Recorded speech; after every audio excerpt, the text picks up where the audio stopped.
दिशा सालियन मृत्यू प्रकरणात तिच्या वडिलांचे वकील निलेश ओझा यांनी मोठे दावे केलेत। पार्टीच्या वेळी दिशा सालियनच्या फ्लॅटवरती आदित्य ठाकरे हजर असल्याचे डिजिटल पुरावे असल्याचा दावा दिशाच्या वडिलांचे वकील निलेश ओझा यांनी केलाय। तसंच आदित्य ठाकरे रिया चक्रवर्तीचे अनेक वर्षांपासून संबंध असल्याचाही आरोप त्यांनी केलाय।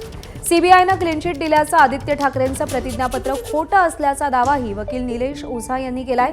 शिवाय 14व्या माळ्यावरून 25 फूट दूर मृतदेह कसा पडला असा सवाल विचारत घटनास्थळावरती क्राईम सीन पुन्हा तयार करण्याची मागणीही त्यांनी केली आहे।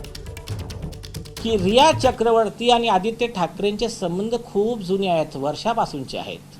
की 44 वेळा यांचे कन्व्हर्सेशन झाले आहे एक दुसऱ्यांच्या सोबत, फोन कॉल झाले। मर्डर टाईमच्या वेळेस जे 2 मर्डर झाले, दिशा सालियनचा पहिले झाला आणि 6 दिवसात 5 दिवसात जे काही आहे तो सुशांत सिंग राजपूत यांचा झाला, तेव्हा 44 कॉल यांचे होते।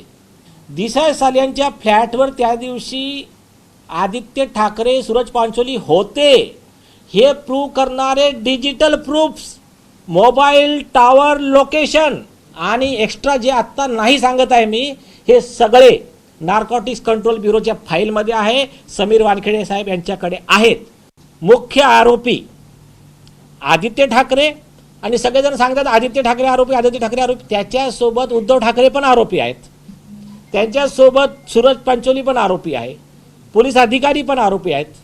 तर या सगळ्यांवर जेव्हा गुन्हा दाखल झाला तर यांना कस्टडीत घ्या, यांची narco test, brain mapping test, lie detector test अशा सायंटिफिक टेस्ट करा, टाईम बाउंड मॅनरमध्ये ते इन्व्हेस्टिगेशन करा। आणि इन्व्हेस्टिगेशन म्हणजे हा तपास हा उच्च न्यायालयाच्या देखरेखीखाली करा। म्हणजे पहिला प्रॉब्लेम काय आहे इथे की काही पोलीस अधिकारी आरोपी आहेत, यांची गुंडागिरी आहे इकडे, तर याच्यामुळे मुंबईमध्ये किंवा महाराष्ट्रामध्ये निष्पक्ष सुनावणी शक्य नाही, निष्पक्ष तपास शक्य नाही। म्हणून जे सुप्रीम कोर्टाचे गाईडलाईन आहेत त्यानुसार या प्रकरणाचा तपास सीबीआयकडे जायला पाहिजे। दुसरी गोष्ट, या प्रकरणाची सुनावणी ही महाराष्ट्राच्या बाहेर व्हायला पाहिजे, तशी मागणी आमच्या याचिकेत करण्यात आली आहे। 14व्या माळ्यावरून जेव्हा एखादी बॉडी पडते तर ही बिल्डिंग आहे तर अशी पडते ना, तिच्या बाजूलाच पडते। या केसमध्ये 25 फूट दूर बॉडी पडली होती, पहिले बिल्डिंग, मग वॉल कंपाऊंड, मग 10 फूट।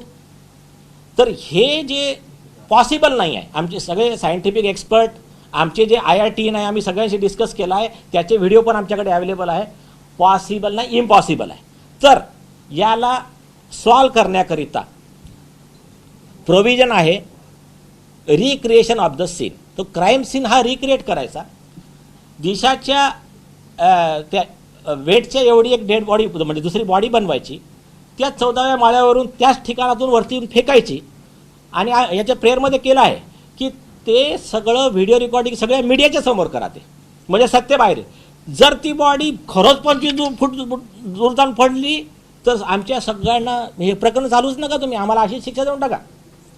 आणि जर ते तिथे खाली पडली तर मग त्वरित पहिले त्या पोलीस अधिकाऱ्यांना अटक करा, हे आमची अशी मागणी आहे। एबीपी माझा, उघडा डोळे बघा नीट।